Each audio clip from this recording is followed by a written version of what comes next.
Connected motion.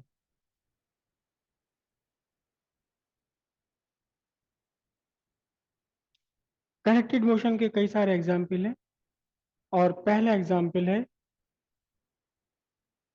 Over a single pulley. Pulley word समझते हैं क्या होता है? पुली क्या होती है? पुली हम्म पुली वो है जो कुएं के ऊपर लगी रहती है, जिसके ऊपर से रस्सी आती है आपके हाथ तक। हाँ, मोटर में लगती है पुली। हर मोटर में पुली लगी हुई होती है। पुली के ऊपर ही तो फिर बेल्ट चलती है ना? वही पुली है बिल्कुल। वहां पुली आपकी मोटर के साथ अटैच्ड है, बंद मोटर के साथ फिक्स है। और जो कुएं के ऊपर लगी हुई पुली है वो घूमने के लिए फ्री है। तो पुली के ऊपर से आता है रस्सी, और तब आप उसे खींचते हैं, पुली घूमती रहती है। तो इस पुली के ऊपर से कनेक्टेड मोशन आपको डिस्कस करना है। पहली कंडीशन है सिंगल पुली के लिए। ये एक पुली है, हम ये मानकर चलते हैं ये पुली 100% फ्रिक्शन लेस है। हालांकि फ्रिक्शन लेस पुली कभी पॉसिबल नहीं है। ये पुली, और पुली को आपने कनेक्ट किया हुआ है, किससे कनेक्ट किया हुआ है? एक सपोर्ट से। ये क्या हुआ? सपोर्ट। और इस पुली के ऊपर से आपने एक रस्सी पास कर दी। ठीक है, पुली के ऊपर से आपने एक रस्सी पास कर दी, और इस रस्सी के दोनों सिरों पर आपने मासेस लगाए हुए हैं। एक मास आपका M1 और दूसरा मास आपका M2। और आर्बिट्रेली, स्वेच्छा से आपने लिया है M1 greater than M2। M1 is greater than M2। तो सीधी बात है, अब M1 पर कितनी फोर्सेस काम कर रही हैं? M1 पर दो फोर्स काम कर रहे हैं। एक फोर्स तो इसका अपना वेट कितना, M1G, और दूसरा रस्सी का खिंचाव, जिसे हम कहते हैं टेंशन। रस्सी से खींच रही है ऊपर की तरफ को, रोकने की कोशिश में है, और ग्रेविटेशनल फोर्स M1G इसे नीचे डाउनवर्ड्स ले जा रही है। ठीक वैसे ही आपका जो दूसरा M2 है, इस M2 पर भी कंडीशन यही है, क्या? कि एक वेट इसका लग रहा है डाउनवर्ड्स, M2G, और वही रस्सी इसे भी ऊपर खींचने की कोशिश में है। कितने फोर्स से? टेंशन T से। है तो ये फोर्स ही, लेकिन लिखते हैं हम इसको T, क्योंकि ये टेंशन है, खिंचाव है, रस्सी का खिंचाव। खिंचाव वर्ड समझते हो आप? खिंचाव, कोई एक बॉडी है, आपने रस्सी से लटका ली। चलो मैं इसी को लटका लूं अपने, ये रहा। तो ये देखिए, ये तो नीचे गिरने की टेंडेंसी में है, लेकिन रस्सी से खींच रही है ऊपर की तरफ, तभी तो रुका हुआ है। अगर ये बॉडी रुकी हुई है, तो इस टाइम आप क्या कह सकते हैं कि इसका डाउनवर्ड फोर्स जो इस पर लग रही है अर्थ का, वो और रस्सी का खिंचाव दोनों आपस में एक दूसरे के इक्वल है। लेकिन अगर ये एक सर्टेन एक्सीलरेशन से नीचे गिरता चला जा रहा हो, भले ही रस्सी इसे खींच रही है रोकने की कोशिश में, लेकिन रस्सी की कोशिश सफल नहीं हो पा रही, फिर भी ये नीचे गिर रहा है, तो फिर क्या होगा? Tension is less than gravitational force. Correct. अगर रस्सी की कंडीशन ऐसी है कि रस्सी से ऊपर उठाने की कोशिश में, ग्रेविटी नीचे, लेकिन ये फिर भी ऊपर उठता चला जा रहा है एक सर्टेन एक्सेलरेशन से, तो टेंशन, खिंचाव, इसको खींचने वाला टेंशन ज्यादा है, और ग्रेविटेशनल फोर्स इस पर कम है। ठीक है, वही कंडीशन यहां बनने वाली है आपकी। कौन सी कंडीशंस बन रही है? देखिए, M1 is greater than M2।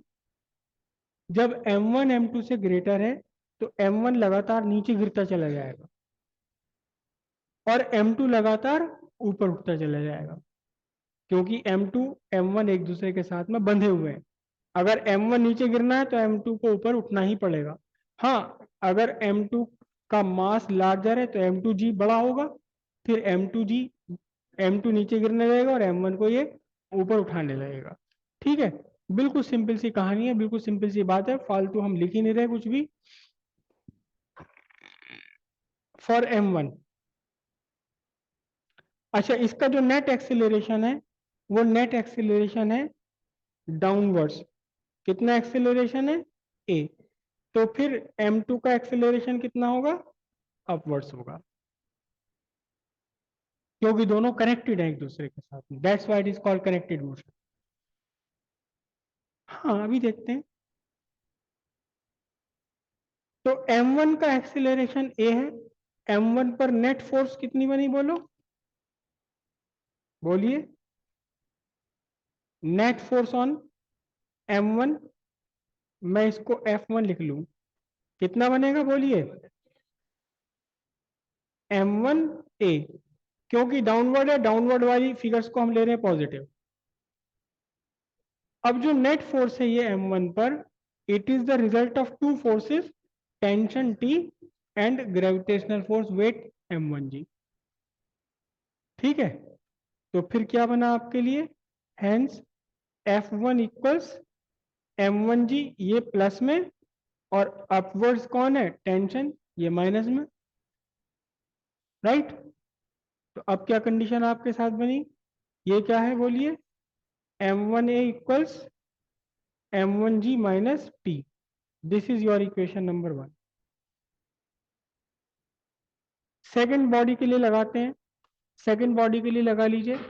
तो सेकेंड बॉडी के लिए क्या कंडीशन बनेगी? इसका एक्सेलरेशन अपवर्ड है, तो इस पर भी नेट फोर्स है, net force on M2, net force on M2, ये F2 कितना होगा बोलिए? माइनस M2A, क्योंकि वर्टिकली अपवर्ड्स है। और फिर ये M2 पर जो नेट फोर्स है ये फिर रिजल्टेंट है किस किस का? टेंशन और M2G का। तो अब क्या बना आपके लिए? M2A, sorry, M2A is equal to M2G और माइनस का T। करेक्ट, तो मैं इसे ही छोड़े रखता हूं। M2A equals M2G minus T, minus का M2 है। This is your equation number 2। अब इन दोनों इक्वेशंस में इक्वेशन 1 में से इक्वेशन 2 सबट्रैक्ट कर दीजिए आप। इक्वेशन 1 में से subtract equation 2 from equation 1। Equation 2 में से इक्वेशन 1 आप सबट्रैक्ट कर दीजिए, सीधे लिख दो आंसर। ये माइनस से प्लस हो जाएगा, तो यहां क्या बनेगा? इधर आपका बनेगा M1A प्लस M2A। ये M1G आया फर्स्ट इक्वेशन में से, सेकंड में यहां माइनस हो जाएगा, माइनस M2G।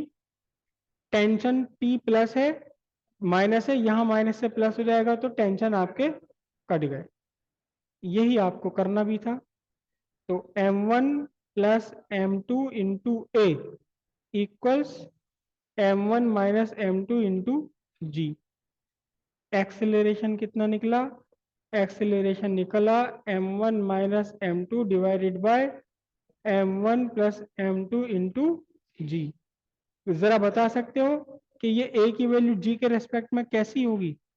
ए की वैल्यू जी के रेस्पेक्ट में कम होगी, ज्यादा होगी? ए जी से कम होगा, ज्यादा होगा? कम, क्योंकि ऊपर न्यूमरेटर छोटा है, डिनोमिनेटर बड़ा है, तो सीधी सी बात है, हेंस ए लेस देन जी। मतलब ये गिरेगा तो सही नीचे, लेकिन उतने एक्सेलरेशन से नहीं गिर पाएगा जितने एक्सेलरेशन से तब गिरता जब ये बंधा हुआ नहीं होता। जब ये बंधा हुआ नहीं होता तो कितने एक्सेलरेशन से गिरता? जी के बराबर। अब भी गिर रहा है लेकिन जी से कम एक्सेलरेशन पर, और उसी एक्सेलरेशन पर ये दूसरा बॉडी M2 ऊपर उठता चला जाएगा। ठीक है, ये टेंशन, ये आई एक्सेलरेशन। अब हमें इस इक्वेशन में से टेंशन में निकालनी कि इस रस्सियों में कितना खिंचाव, कितना टेंशन होगा। सीधी सी बात है, कोई भी एक इक्वेशन ले लीजिए और वहां M A की वैल्यू सब्स्टिट्यूट कर दीजिए। कौन सी इक्वेशन लूँ? फर्स्ट लूँ सेकंड? फर्स्ट ले लेता हूँ। फर्स्ट ले लेते हैं हम। फर्स्ट इक्वेशन क्या है? फर्स्ट इक्वेशन है m1a equals m1g minus T. मैं t को इधर ले जाऊं, t is equals to m1g minus m1a, m1 common ले लिया, g माइनस a m1, और अब g और a की वैल्यू यहां से सब्स्टिट्यूट कर दें। कौन सी है ये? पूरी की पूरी कितनी है? m1 minus m2 by m1 plus m2 into g. अब फिर से g कॉमन दोनों में g कॉमन ना, तो g कॉमन लेने पर अब क्या बनेगा? g कॉमन लेने पर आपका बन जाएगा m1g 1 minus m1 minus m2 by m1 plus m2। ठीक है, m1g एलसीएम पूरे का बना m1 प्लस, यहां बनेगा आपका m1 प्लस m2, और ये माइनस में बनेगा कितना? m1 minus m2। अब इस ब्रैकेट को आप ओपन करोगे तो m1 खत्म, m2 माइनस में m2 और m2 मिलकर के क्या हो जाएगा बताओ? 2m2 हो जाएगा। और फिर वो बाहर आ जाना, तो कुल मिलाकर के सीधे सीधे हम टेंशन का फॉर्मूला लिख रहे हैं, T is equal to twice m1 m2 divided by m1 plus m2 into g newton. ये आपका बन गया क्या? Tension in the string. और ये क्या बना था? ये बना था एक्सेलरेशन, जिसकी यूनिट होती है मीटर पर square second. Correct. Second condition है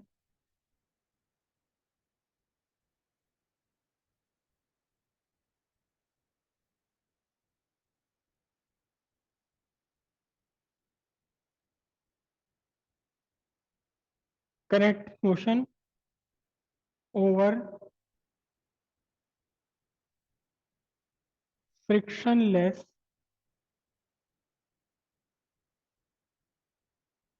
हॉरिजॉन्टल सरफेस।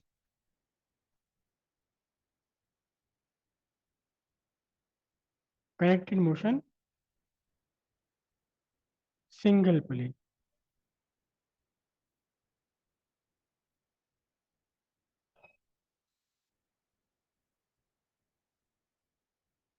ये एक आपका हॉरिजॉन्टल सरफेस है, फ्रिक्शनलेस है, यानी मेज का कोना समझ लो इसे आप। और यहां आपने एक पुली इस पर लगाई हुई है कोने पर। एक आपकी ये पुली है, यहां फिक्स है कोने पर। इस पुली से आपने पास किया एक थ्रेड, एक स्ट्रिंग, डोरी। इस डोरी के एक सिरे पर आपने लटकाया हुआ है मास m1, और दूसरे सिरे पर आपने लगाया हुआ है क्या? दूसरे सिरे पर यहां बांधा हुआ है आपने मास m2। और ये मास क्या है? ये मास आपका फ्रिक्शनलेस सरफेस पर चलने के लिए फ्री है। फ्रिक्शनलेस सरफेस पर चलने के लिए फ्री है ये। तो m1 नीचे गिरा, m1 नीचे गिरा, इसके नीचे गिरने का एक्सीलरेशन है कितना? a। जब m1 गिरा है तो m2 भी साथ में खिसकेगा, साथ में खींचा चलाएगा। कितने एक्सीलरेशन से? एक्सीलरेशन a से। अब इस m1 पर कुल मिलाकर कितनी फोर्सेस? एक फोर्स तो वर्टिकली डाउनवर्ड कितनी? m1g, और एक आपका रस्सी का खिंचाव टेंशन। इस m2 पर कितनी फोर्सेस? एक तो m2g वर्टिकली डाउनवर्ड्स, दूसरी फोर्स कौन सी? क्योंकि ये सरफेस पर रखा हुआ है, तो इस सरफेस का रिएक्शन, और तीसरी फोर्स खिंचाव, रस्सी का खिंचाव, जो रस्सी से अपने साथ खींच कर लेके जा रही, टेंशन।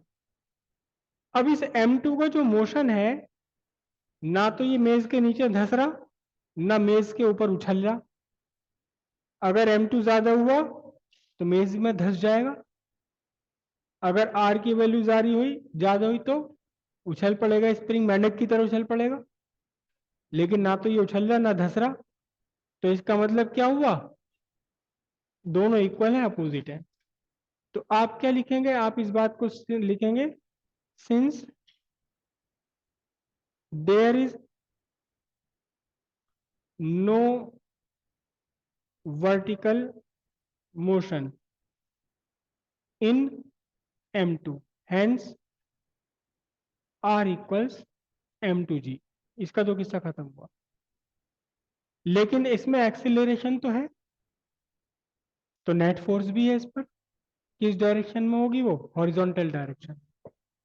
यहां देखें, नेट एक्सीलरेशन डाउनवर्ड है, तो कोई ना कोई फोर्स तो होगी, करेक्ट। तो नेट फोर्स ऑन m1 कितना है ये, F1 इक्वल्स m1a। कैसी होगी ये, वर्टिकली डाउनवर्ड है तो मैंने इसे प्लस में लिखा, नेट फोर्स। लेकिन जो नेट फोर्स है, दो फोर्सेस का रिजल्ट है, इसका m1g और tension. Hence plus m1a is the result of two forces, m1g और टेंशन। तो आपकी इक्वेशन बनी m1a equals m1g minus T. This is equation number 1। m2 के लिए बात करें, m2 पर एक नेट फोर्स है हॉरिजॉन्टल डायरेक्शन में, है ना। और कौन प्रोवाइड कर रहा है ये हॉरिजॉन्टल फोर्स, टेंशन।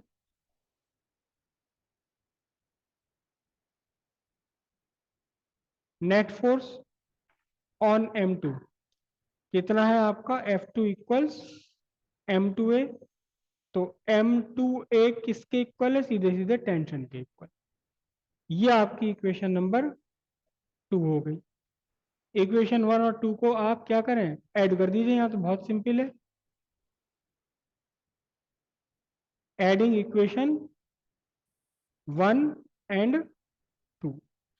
इसमें माइनस टेंशन है, इसमें प्लस टेंशन है, इधर m1a है इधर m2a है, तो क्या बना, m1a plus is equals to, cancel हो गया m1g। a आपने कॉमन लिया, m1 plus m2 a equals m1g, then a equals m1 by m1 plus m2 into g, metre पर स्क्वायर सेकेंड। ये एक्सेलरेशन का फॉर्मूला बन गया। कोई बता सकता है एक्सेलरेशन g के रेस्पेक्ट में कैसा होगा ये, ऊपर न्यूमरेटर छोटा है डिनोमिनेटर बड़ा है, hence a is less than g। अब टेंशन फाइंड करने के लिए a की वैल्यू उठाकर रख लीजिए, या तो इक्वेशन 1 में या इक्वेशन 2 में। इक्वेशन 2 जरा आसान सी है, तो हम इक्वेशन 2 ले लेते हैं। इक्वेशन 2 क्या है, टेंशन इक्वल्स व्हाट, m2a। तो t इक्वल्स a की वैल्यू आपने पूरी यहां से रखी, तो बन गया आपका m1 m2 by m1 plus m2 into g newton. This is what, tension in the spring. Simple है बिल्कुल एकदम इजी। थर्ड कंडीशन इसकी है,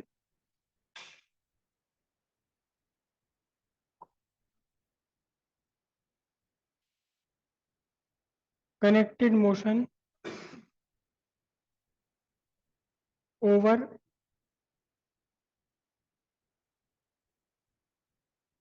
फ्रिक्शनलेस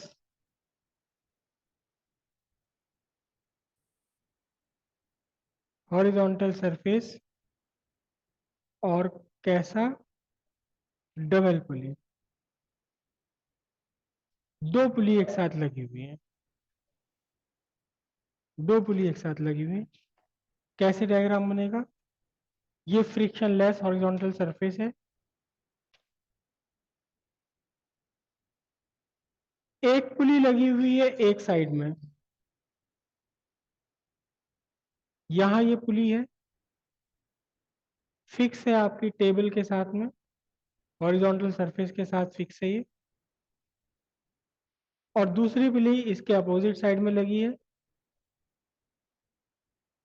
और ये पुली भी फिक्स है इसके साथ में, आपके मेज या हॉरिजॉन्टल सरफेस के साथ।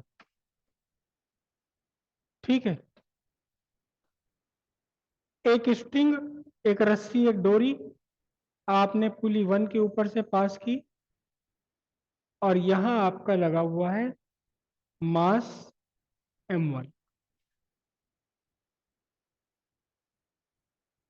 एक और रस्सी आपने ली और दूसरी पुली के ऊपर से पास की, और यहां लगा हुआ है मास m2। और इन दोनों रस्सियों के बीच में, इन दोनों रस्सियों के बीच में एक और बॉडी है जिसका मास है m3। अब वो आपकी वाली बात आती है, चलिए पहले से बाद में डिस्कस करेंगे। इस पर m1 पर कितने फोर्सेस लग रहे हैं? अच्छा, यहां आपने ले लिया m1 greater than m2। m1 की वैल्यू ज्यादा है, m1 बड़ा है, बड़ा मास है, m2 छोटा मास। m1 पर कितने फोर्सेस काम कर रहे हैं? एक इसका वेट m1g वर्टिकली डाउनवर्ड्स, और एक टेंशन वर्टिकली अपवर्ड्स। इसी तरह m2 पर कौन से फोर्सेस काम कर रहे हैं? एक वेट वर्टिकली डाउनवर्ड्स m2g, और एक टेंशन t।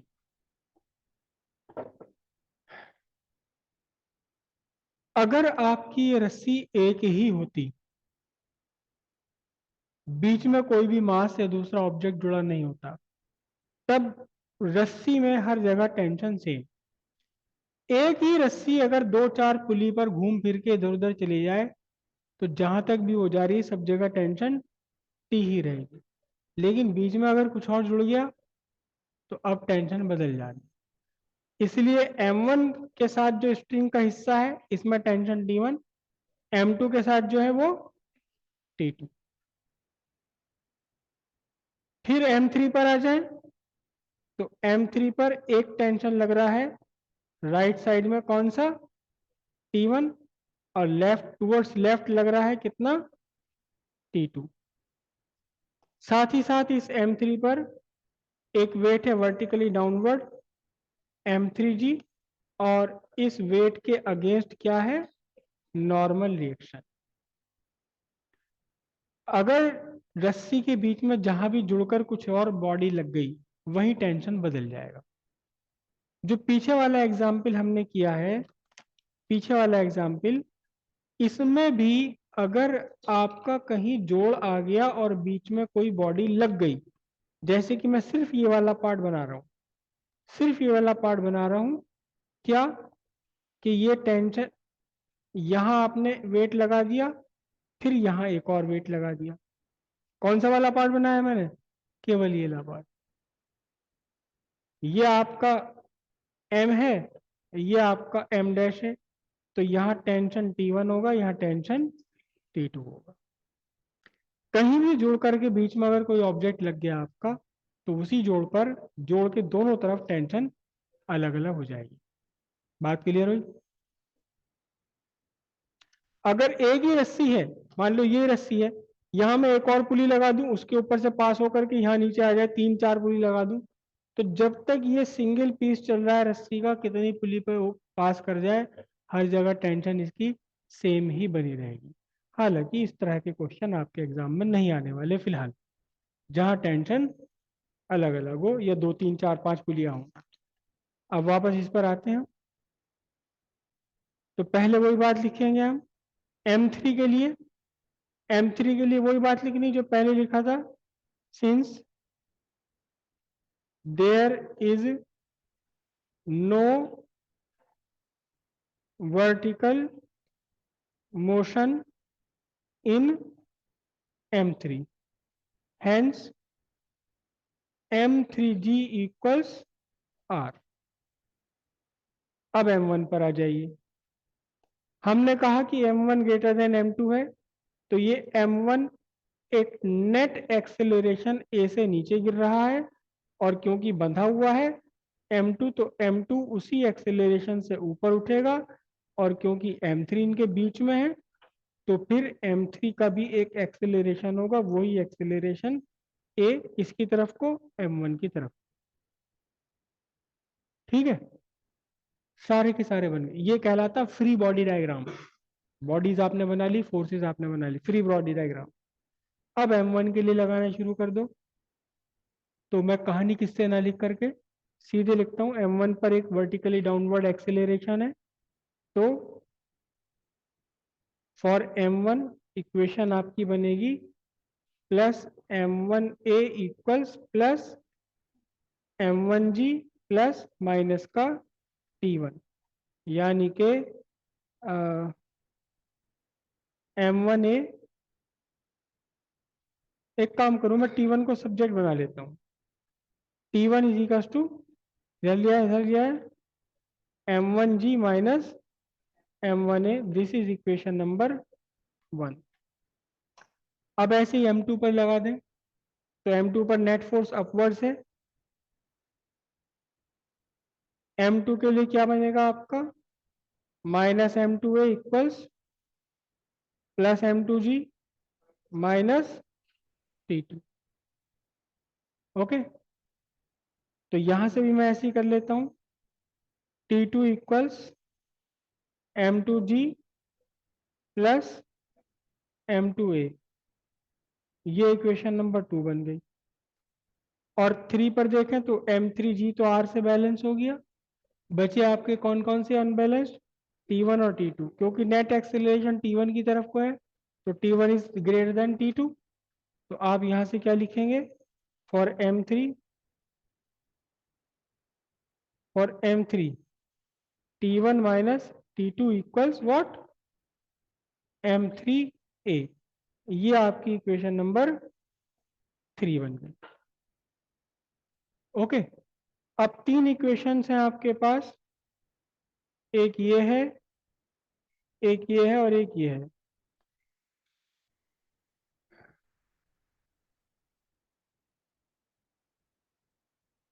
एक काम करें, देखो सेकंड और थर्ड को तो ऐड कर दें, और फर्स्ट को सब्ट्रैक्ट कर दें। एक साथ कर लेते हैं सारे काम। सेकंड थर्ड को तो ऐड कर दें, और फर्स्ट को सब्ट्रैक्ट कर लें। तो आपने क्या किया, आपने किया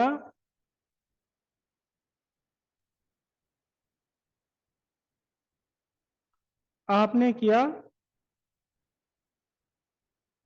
adding equation 2 and 3 and subtracting equation 1। तो देखो, जब इन्हें ऐड करोगे T2 खत्म हो जाएगा यहां से, है ना। इसे सब्ट्रैक्ट करो तो माइनस T1, और ये कैंसिल, इधर क्या बचा, इधर आपका बचा 0। अब इन दोनों को आपने ऐड किया है, इनको ऐड किया ना सेकंड और थर्ड को, तो आपको मिला क्या, M2G plus M2A plus M3, है ना।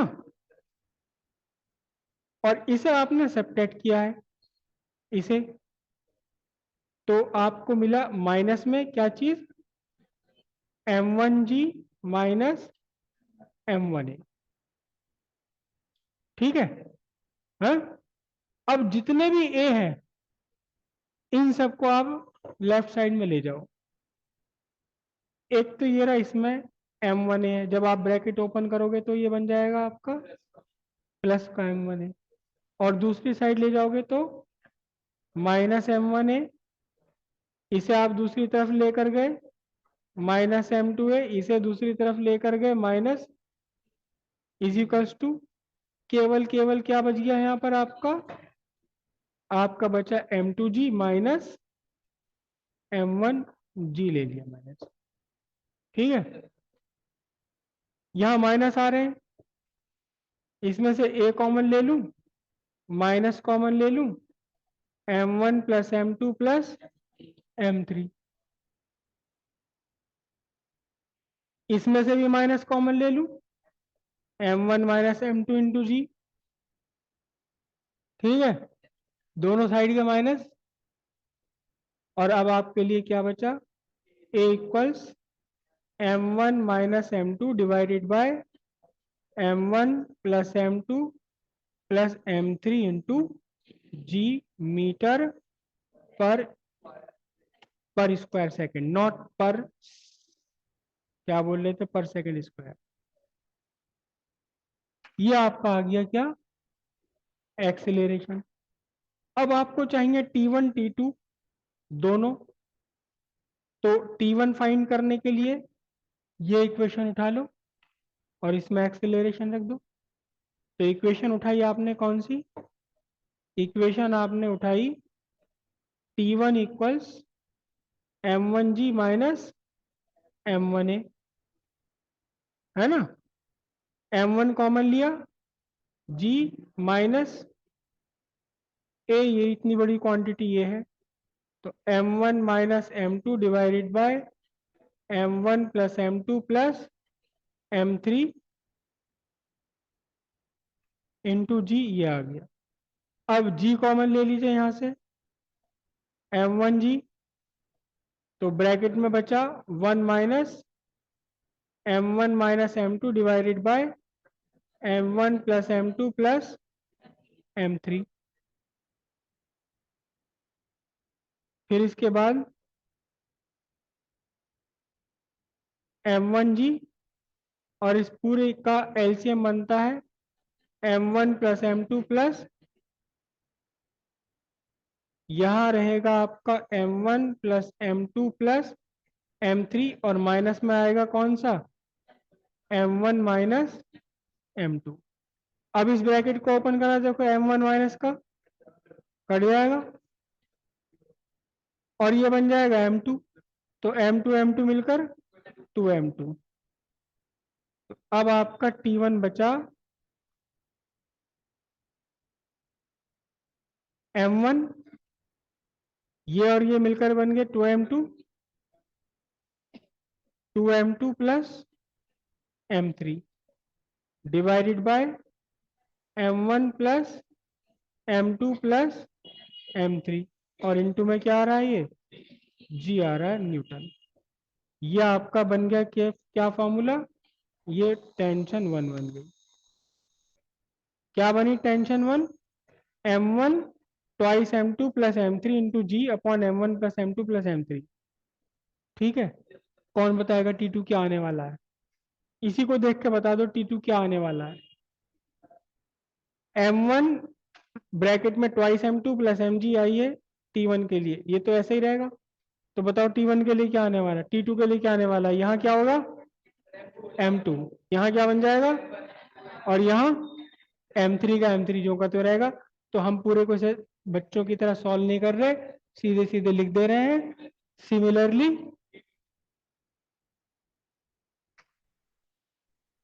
Similarly T2 equals m2 twice m1 plus m3 g divided by m1 plus m2 plus m3 Newton. ये आपका बन गया, क्या बन गया, T2 टेंशन।